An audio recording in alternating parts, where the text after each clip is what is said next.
Inclusive education, the basics. This first short piece on disability and education serves as an introduction to basic aspects of inclusive education. Inclusive education for students with disability remains a poorly understood concept and practice. It is confused by many who associate it with this traditional special education model. However, inclusive education is radically different than special education. Vaughan and Forrest described the genesis of inclusive education in Toronto, Canada in 1988, 6 years before it became United Nations policy. Inclusive education for students with disabilities has been United Nations policy since 1994, however. In that year, leading educators from around the globe met at a UNESCO meeting in Salamanca, Spain, to discuss the future of education for those with disabilities. Their final decision was to move from the segregation-based special education model to inclusive education, a model in which all students learn together in regular classroom settings. The Salamanca Statement endorsed inclusive education.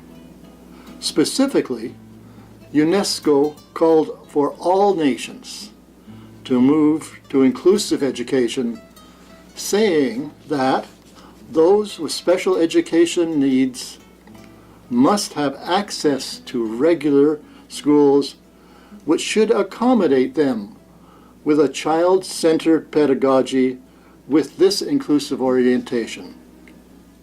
It is the most effective way of combating discriminatory attitudes, creating welcoming communities, building an inclusive society, and achieving education for the majority of children, and prove the efficacy and ultimately the cost effectiveness of the entire school system. In 2006, the United Nations declared the Convention on the Rights of Persons with Disabilities, and in Article 24, repeated and strengthened its earlier position on education for those with disabilities. Persons with disabilities are not excluded from the general education system or from secondary education on the basis of disability.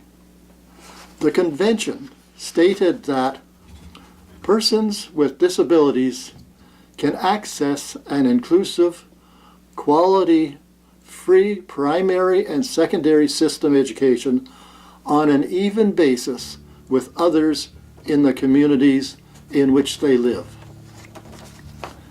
My perspective. I should, at the beginning of this series of short considerations of inclusive education, provide my perspective on the move from special education to the inclusive education model. I have been working in the area of education for students with disabilities since 1960. Until the late 1970s, my focus was education for students who were deaf. These students attended residential schools. The students came from every part of Ontario, a very large Canadian province. Every student was required to live in the school 5 days a week, even if they lived in the town in which their school was situated. Due to the distances involved, and as there was no school bus service, almost every student did not return to their homes except for the summer and Christmas holidays. I say this to let the reader, understand that I am closely familiar with the special education model. At that time, we teachers and administrators worked diligently to the best we could. We were proud of our efforts. Up to that time, the concept of inclusive education was unknown. However, when I became a senior administrator, I was able to find ways for students to go to their homes on a daily basis. That still meant that many students were full-time residential students, but a significant number were going home by bus every day. Eventually, I left schools for the deaf for a university professor position. At that time, I met others who felt a new system was needed. I worked with Marcia Forrest, Jack Pierpoint, and others with and without disabilities in the early development of inclusive education. This has been a far more rewarding direction. One of my research studies was a study of what Canadians meant when they used terms such as special education and inclusive education. Many governments and many educators continue to confuse the two concepts. The study was national in scope.